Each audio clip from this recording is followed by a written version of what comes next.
Hi hello every one. நேத்து மதியானம் 12 மணி அளவுல நடந்த விபத்தை பத்தியும் அதுல யார் யார் போனாங்கன்னு எதுக்காக போனாங்கன்னு பார்க்க போறோம். அதுல முக்கியமான ஒருத்தரும் பயணம் பண்ணியிருந்தாரு. அவர் தான் சிடிஎஸ் பிபின் ராவத். நேத்துல இருந்து எல்லாருமே பரபரப்பா பேசிட்டு இருக்கிற ஒரு விஷயம், அவரோட மனைவி உட்பட மொத்தம் 14 பேர் அந்த ஹெலிகாப்டர்ல பயணம் பண்ணியிருந்தாங்க. இந்த ஹெலிகாப்டர் குன்னூர்ல இருந்த பெரிய மரத்துல மோதி விழுந்ததுனாலையும் உடனே ஹெலிகாப்டர் தீப்பிடிச்சதுனாலையும் தான் உயிரிழப்பு ஏற்பட்டதுன்னு நேர்ல பார்த்தவங்க சொல்றாங்க. ஒருவேளை ஹெலிகாப்டர் தீப்பிடிக்காம இருந்திருந்தா எல்லாருமே தப்பிச்சிருப்பாங்க போல. அட் த சேம் டைம் வானிலையும் ரொம்பவே மோசமா இருந்துச்சுன்னு சொல்றாங்க. அதுவும் ஒரு ரீசன் தான்.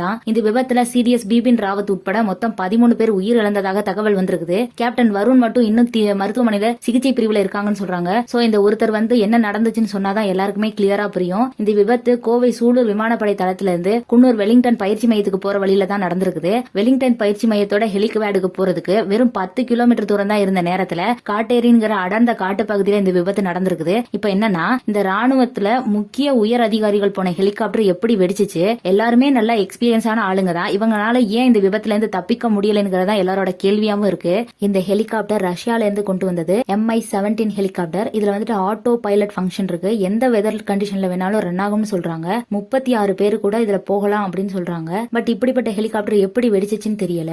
இப்போ யார் இந்த சிடிஎஸ் பிபின் ராவத்? சிடிஎஸ்னா என்ன, எதுக்காக இப்படி இவரோட இறப்புக்கு மற்ற நாடுகள் எல்லாம் இரங்கல் தெரிவிக்கிறாங்கன்னு பாப்போம். ஜனவரி 1, 2020 முதல் சிடிஎஸ் ஆக பிபின் ராவத் தான் பதவியேற்றிருக்கிறாரு. பாதுகாப்பு அமைச்சகத்துல மிக முக்கியமான மறுசீரமைப்புல புதுசா உருவாக்கப்பட்ட ராணுவ விவகாரத்துறைக்கு தலைவரா இருந்திருக்கிறாரு.